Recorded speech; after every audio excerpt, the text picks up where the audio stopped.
In the cave's oppressive darkness, my footfalls echo ominously. Each breath is a ragged whisper in the silence, the air cool and damp against my skin. But something changes. A warmth begins to creep in, a subtle heat radiating from the depths of the earth. My heart flutters with trepidation and curiosity as I press on. The gloom of the cavern giving way to a gentle, pulsating glow. I follow the incandescent trail, the low rumble of something akin to a slow, heavy heartbeat growing louder with each step. The ground beneath my feet hardens, heat radiating in wave. I gaze down, my eyes wide with alarm, as I realize I'm walking on a slowly flowing river of magma, cutting a glowing scar through the stone floor. Something shifts in the shadows ahead, an unfathomable shape, rising in the firelit darkness. My pulse quickens, the eerie silence shattered by a low growl that seems to vibrate the very air around me. The ground shudders beneath my feet, the magma river swells, my heart pounds in my chest, each beat screaming at me to flee. But I stand rooted, ensnared by the mesmerizing spectacle unfolding before my eyes. From the fiery gloom emerges a figure colossal and terrifying. Swathed in shadows and searing glow of the magma, it seemed an entity born of fire and stone, a creature of the elemental chaos itself. Each movement sends tremors through the ground, its breath hot and sulphurous, gusts that cross across the cavern, carrying with it a primal scent of scorched earth. As the figure steps into the full light of the molten river, my breath hitches in my throat. Armor, blackened and inscribed with ancient runes, covers its titanic form. A terrifying blend of raw power and brutal elegance. Its face is stern, eyes burning like twin suns, illuminating the stark reality of my encounter. Fear knots in my stomach, reality sinking in with chilling clarity. This creature of flame and fury, a nightmare birthed from a fiery heart of the world. This is a giant.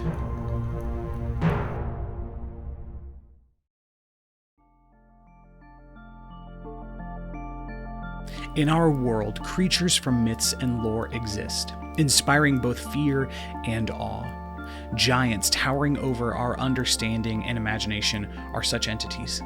Their stories intertwine with ours, creating this rich tapestry of shared narratives. Today, we delve into the world of these behemoths, embarking on a journey through scale and story. What defines a giant? Is it merely their size? Is it their stature, or is it something more? A giant is a creature of exceptional size and strength, often depicted with a close connection to the earth and the primal forces that shape our world. They loom large, not just physically, but also in the cultural narrative. The lore of giants extends beyond their physical enormity. It's interwoven with tales of power, wisdom, creation, and destruction. These narratives reveal as much about us, our hopes, fears, and dreams, as they do about these colossal beings. So join us as we delve into the myths of yore, explore the elemental chaos, and uncover the societies that have shaped the lives of giants in the fantastical realms of Dungeons & Dragons. In the annals of ancient tales, giants cast long shadows, their stories woven into the fabric of countless cultures. As we look back, our first stop is none other than the birthplace of Western literature, philosophy, and myth: ancient Greece. In Greek mythology, giants are more than mere mortal beings of unusual stature. They are primordial forces, intricately connected with the cosmos itself. Consider the Titans, for example. I don't know if you saw Hercules, arguably the best cartoon out of Disney's golden age, but remember all those really crazy monsters that were locked behind that prison cell, once then released on Mount Olympus? Those were Titans. These were the beings that predated the gods, the progenitors of the world. The Titans encapsulated the raw power and grandeur of natural elements. They were not merely large, they were immense in their scope and influence, reflecting an understanding of the world that saw divinity in the vast, uncontrollable forces of nature. In the same vein, we find the Cyclops, another race of giants whose influence resonated through ancient myths. Singular of an eye and massive in stature, the Cyclops were a symbolic craftsman, embodying creative and destructive power in equal measures. The thunderbolts of Zeus, the trident of Poseidon, and the helm of darkness for Hades All were the works of these single-eyed giants. But the true depth of these figures lies beyond their physical might or their craft. It's in their narratives filled with struggle and triumph, rebellion and reconciliation that we find the complex echoes of humanity. Our narrative thread now takes us to the frostbitten lands of the North, where the Norse spun tales of heroism, valor, and giants, beings they called the Jotun. Unlike their Greek counterparts, the Jotun were not just elemental forces, but they were complex characters with a diverse range of roles. They could be wise or foolish, beautiful or terrifying, helpful or harmful. A prominent Jotun figure is Ymir, the first giant born from the union of fire and ice. From Ymir's body, the world itself was crafted by Odin and his brothers, reinforcing the giant's fundamental ties to creation and shaping of the cosmos. These stories, wild and untamed as the lands they sprung from, speak of a world where the boundary between God and giant, good and evil, is often buried. But giants are not the exclusive preserve of pagan mythologies. Even within the pages of the Bible, there's perhaps the most well-known account of a giant in history, and that's the story of David and Goliath. Here, the giant serves not as a symbol of creation or an elemental force, but as an obstacle, a physical and metaphorical barrier that must be overcome. Goliath, the Philistine champion, represents the seemingly insurmountable challenges that life often throws in our path. And the young David scores a victory, and he stands in triumph over the body of Goliath with his faith and courage that has overcome physical might. In each of these narratives, giants play a key role, serving as more than just antagonists or catastrophic forces of nature. They reflect our fears and aspirations, our struggles and victories. They challenge heroes and shape the world, and ultimately they hold a mirror up to ourselves. Their stories are intertwined with our own, revealing the giant-sized scope of our shared human narrative. From the tales etched into the parchment of history, our journey goes from the realms of ancient myth to the intricate world of fantasy. In particular, we're headed to the universe where rules and reality bend and twist into wondrous shapes. A universe born from a collective human imagination, the universe of Dungeons & Dragons. In the vast cosmos of D&D, giants are not just colossal beings with elemental connections. They are a cornerstone of the game's lore. Each variety is steeped in unique cultures, societies, and hierarchies.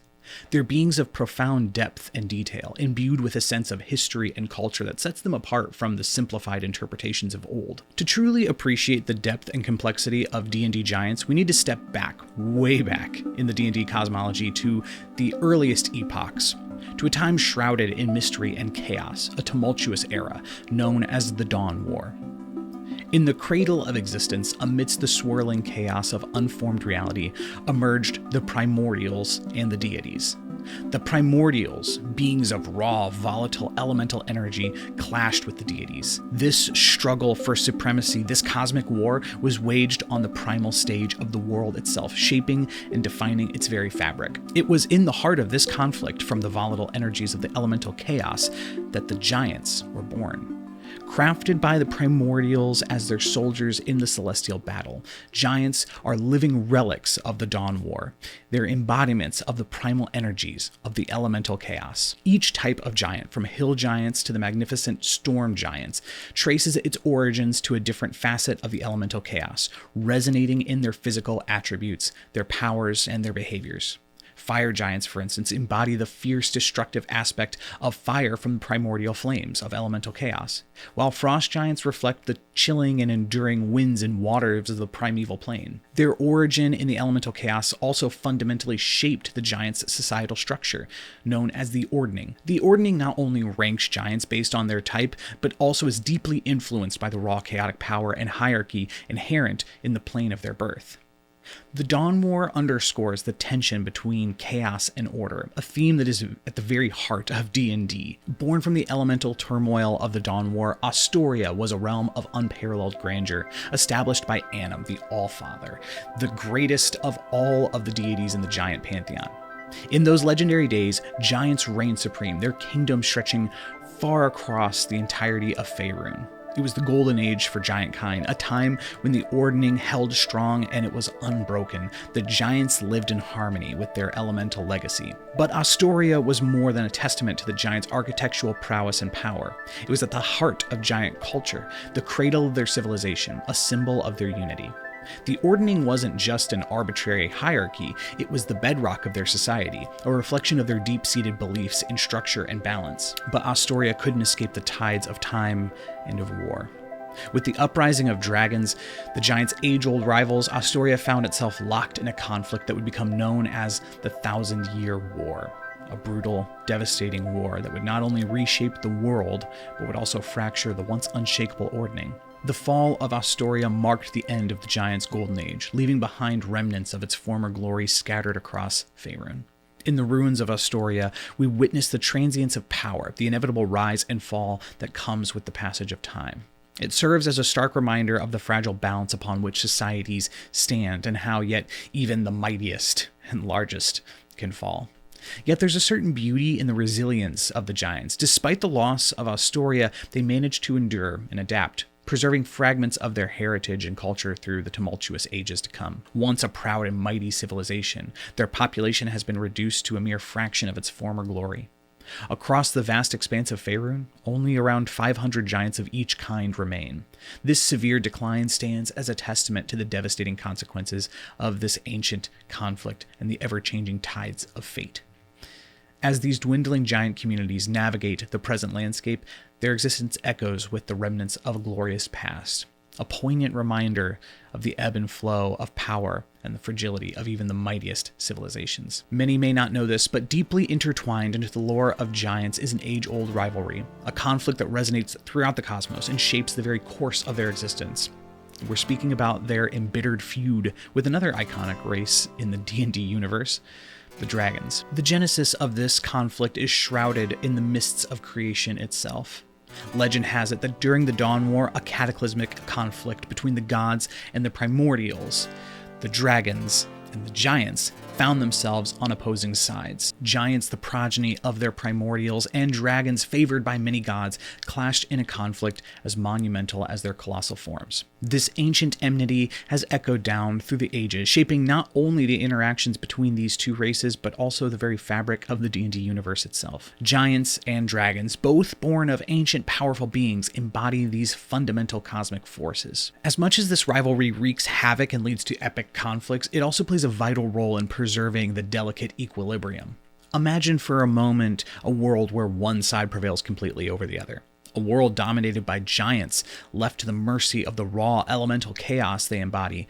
Or conversely, a world where dragons reign unchallenged, subjecting all to their rigid order they represent. In both scenarios, the balance is lost, and all non-giant or non-dragon kind would be likely swept away in the aftermath. This bitter enmity between the giants and dragons then serves as sort of a check and balance. Their cyclical battles ensure that neither side gains complete dominance, preserving the delicate harmony of the world. The giant-dragon rivalry adds a layer of complexity and drama to the world of D&D that is immense as the beings it revolves around. In Dungeons & Dragons, giant society is structured by an ancient hierarchy known as the Ordning. The concept of the Ordning has threaded its way through the game's lore from early editions, but it's found more explicit footing in 5th edition supplement book Volo's Guide to Monster and the adventure module Storm King's Thunder. The Ordning is the legacy of the Allfather, Annam, the most revered figure in the giant pantheon. Annam, in his infinite wisdom, saw the tumult within the chaotic nature of giant kind and established this system, this order, to bring structure to his progeny. The system is intriguing in its simplicity, and yet it's complex in its implications. It slots giants into different rankings according to their race, from the majestic storm giants to the aristocratic cloud giants, the industrious fire giants, the fierce frost giants, and the contemplative stone giants, and finally the brutish hill giants. Each race occupies a distinct tier in this grand ladder of societal hierarchy. But and here's the real allure, your birth doesn't permanently tether you to your station. Oh no, the Ordning isn't so reductive. With each type of giant, an individual's status can sway based on an array of factors, such as strength, age, or wisdom. It's a bit like how we humans might value intelligence, creativity, or kindness. Each race of giants has its own vision for what a great giant truly embodies. Take, for example, the hill giants, who might esteem physical size and their ability to consume vast quantities of food, while the storm giants might venerate wisdom and magical acumen. The hierarchy, although rooted in ancient customs and divine edicts, is not entirely static. Should a significant event occur, like a challenge to a reigning giant leader, an act of divine intervention, or a colossal accomplishment by a lower-ranking giant, it could disrupt the structure of the Ordning. This dynamic quality gives room for shifts in power, and it creates a realm of opportunities and threats, both for the giants and those who interact with them. The Ordning is not just a societal construct, but a cultural cornerstone shaping a giant's self-perception, motivations, and even their actions. For them, the desire to ascend in the Ordning, to surpass their fellows, is a driving force, is integral to their identities as our own human ambitions are to us. So as we continue to journey through this world of D&D, remember that every giant we encounter, from the lowest hill giant to the mightiest storm giant, has a story to tell, an ambition to fulfill. The Ordning, in its complex and hierarchical structure, provides a framework to understand the different breeds of giants. Each race of giant has enough legend and lore to make its own hour-long video, but that's not the scope of today's review. Let us embark on a brief journey through this ladder of titans, beginning at the base with the most primal, and perhaps the most misunderstood of all of the giant kin: the hill giants. Hill giants, despite their intimidating size and strength, occupy the lowest rung of the Ordning. Often perceived as brutish and simple-minded, they reflect an almost primitive aspect of giant kind. But there's more to them than meets the eye. Their lore paints a picture of survival and tenacity. Their societies are often marked by the harsh realities of the wilds. Their physical prowess, although crude, is a testament to their raw power of giant kind. This, coupled with an insatiable hunger, both literal and metaphorical, drives their simplistic lives with a purpose that is no less significant than their higher-ranking giant kin. As we climb the Ordning, we encounter the stone giants, a race that presents a stark contrast to their hill-dwelling counterparts. Stoic and solitary, stone giants are embodiments of endurance and timelessness. They reflect the unforgiving and yet awe-inspiring aspect of their elemental ancestor, the earth. Often secluded in their subterranean lairs, they epitomize a slower, more contemplative side of giant society. Their deep connection to the earth grants them unique abilities, including a knack for stone throwing, which is a major part of most giants' combat strategies. Progressing along the spectrum, we next encounter the fierce frost giants. With a disposition as cold and merciless as the harshest winters, frost giants are embodiments of the relentless, chilling force of their element. They epitomize a warrior culture, where might is right and strength of arms is the ultimate measure of worth. Their societies are often organized around a jarl, which is their leader, and their cultures are built on the principles of honor, courage, and combat prowess. As cold as their hearts might seem, their lore is rich with tales of epic battles and heroic deeds that, in their own harsh way, echo the elemental power from which they were born. Further along the scale, we meet the fiery and industrious fire giants. As embodiments of the raging flames of the elemental chaos, fire giants are marked by their passionate spirit and their relentless determination. Known for their formidable craftsmanship and strategic minds, they represent a balance between physical prowess and intellectual capacity among the giant races. Their societies often bear a militaristic flair, characterized by strict discipline, clear hierarchy, and an insatiable ambition to expand and conquer. Their fiery hearts, unyielding nature, and love for fine craftsmanship serve as constant reminders of their elemental origins. In the hierarchical landscape of the Ordning, fire giants and frost giants exist in this unique equilibrium, the likes of which is rarely seen among other giant types. These two powerful races, carved from the fiery heat and the icy chill of the elemental chaos, are almost evenly matched in strength and tactical prowess. The equilibrium they share manifests as this dynamic tension, with neither being able to truly overpower the other. Yet, as of the current Ordning, fire giants hold a slender lead, an advantage constantly threatened by the relentless frost giants. Nearing the apex of the Ordning, we encounter the cloud giants. These mysterious beings residing high in the sky present an enigmatic and captivating aspect of giant kind. Intrinsically linked with the airy realms of the elemental chaos, cloud giants are known for their whimsical natures and their affinity for magic. Unlike their lower kin, these giants tend to be more detached from the mundane realities, preferring the ethereal beauty of their sky homes. Their societies are often centered around opulence and artistry. They embody the capricious and elusive nature of the clouds they inhabit. Despite their aloof demeanor, cloud giants play a significant role in shaping the politics and conflicts of the giant world. They often employ subtle and cunning where brute force won't suffice. And finally, we reach the pinnacle of the Ordning with the majestic storm giants. As embodiments of the tempestuous force of the storm, these giants stand as the most powerful and wise among their kind. Their connection to the elements of air and water, combined with their inherent affinity for magic, grants them abilities and insight beyond their lesser kin. They're often seen as almost prophetic leaders and wise counselors. Storm giants are known to live in secluded, unreachable places, like the depths of the ocean or high above the clouds in the cloud giant societies. Their societies revolve around wisdom, harmony, and a profound understanding of the forces of nature, reflecting their status as the apex of the giant hierarchy. By understanding these giants, their unique characteristics, abilities, and their societal roles, we gain an appreciation for the depth and complexity of the giants' lore in D&D, and how they tie into the broader fabric of the game's narrative. While the Ordning categorizes the most commonly recognized giants in D&D, the lore of these titanic beings stretches beyond that system. There exists other giant races, lesser known but no less intriguing. Let's shine a spotlight on a few of these. And let's start with the Fomorians, which is not the Formians. I get confused by that all the time. The Fomorians are grotesque beings. They're a stark departure from the majesty and grandeur we've come to associate with some of the other giants. They're born from the raw chaos of the Feywild. They're twisted and deformed. It reflects their elemental origins, their cruel and chaotic side. Despite their grotesque appearance, they possess a formidable power that rivals their more orderly kin. However, their chaotic nature and cruel demeanor often isolate them from the standard giant society, making them feared and reviled figures in its lore. Next, we encounter the Ettins, a curious breed of giants known for their two-headedness. Each head thinks and acts independently, often leading to amusing and, at times, dangerous outcomes.